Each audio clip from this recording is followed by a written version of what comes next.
Our reading for this week comes from the Gospel of Mark, chapter 12, verses 38 through 44. We catch up with Jesus doing some teaching. As he taught, he said, "Beware of the scribes who like to walk around in long robes and to be greeted with respect in the marketplace, and to have the best seats in the synagogues and places of honor at banquets. They devour widows' houses, and for the sake of appearance say long prayers. They will receive the greater condemnation." He sat down opposite the treasury and watched the crowd putting money into the treasury. Many rich people put in large sums. A poor widow came and put in 2 small copper coins, which were worth a penny.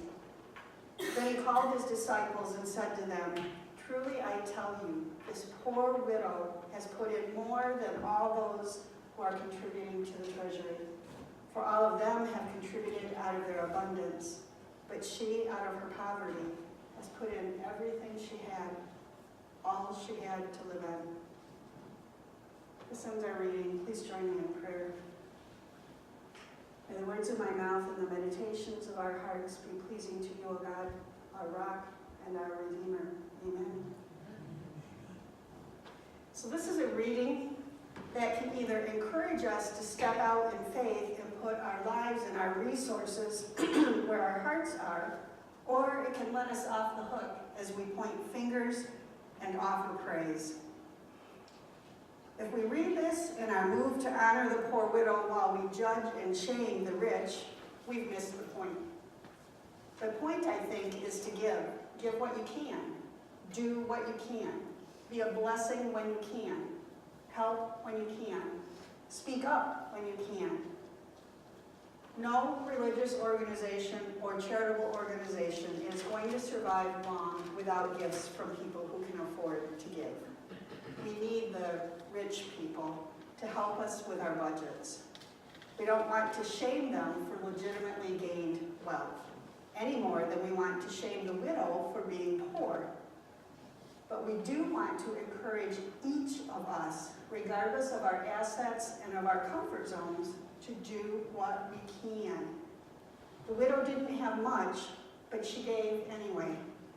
She didn't give herself excuses. She did what she could, and that is our challenge. Maybe God is calling us to give financially. Maybe God is calling us to give our time. Maybe God is calling us to give our voices. Maybe God is calling us to get out a pen and a paper and write a letter to someone, urging them to do something or to do something differently. Whatever the call, I am certain God is calling each of us to something. We are all essential. We are all needed. We all have something to give. We are all part of making this world come closer to being God's peaceable kingdom. Some can create beautiful pieces of art that inspire us to do better. Some can repair all kinds of broken things, getting extra life out of something that might have ended up in a landfill. Some can sew on missing buttons and repair torn seams. Some build, some cook, some organize, some plan. Some can teach or tutor or simply listen to a child read. Each of us can do something. Each of us, like the rich people and the poor widow, have a choice whether we will give and how much.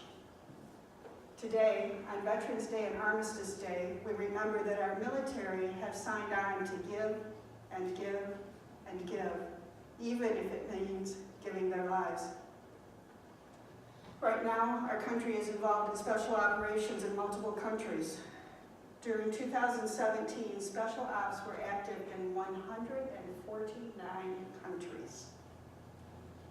As of March 2018, the White House acknowledged that we are at war in 7 countries. Internally, our nation suffers from the malignancies of hatred toward each other. Racism is out of the closet and boldly lashing out. The anti-attitudes and the ism thinking are creating bigger and bigger divisions, leaving so much harm in the wake of all that hatred that's being spewed. As people of faith, people who proclaim to serve the God of love, it is our call to do something. We won't simply bring an end to all the harmful attitudes and wrong thinking. We won't suddenly end military conflicts around the world, but we can do something. Each of us can step out in faith and do what we can to make a difference. This may sound like hyperbole, but if it weren't for the people who loudly decried the Vietnam War, we might still be there. The war in Afghanistan has been going on since 2001 and is no closer to resolution now than the day we first invaded. Are we okay with that? Are we okay with the loss of life, with the emotional harm, with the destruction of communities? Are we okay with sending our young adults to a war that will bring them back with memories nobody should have to endure?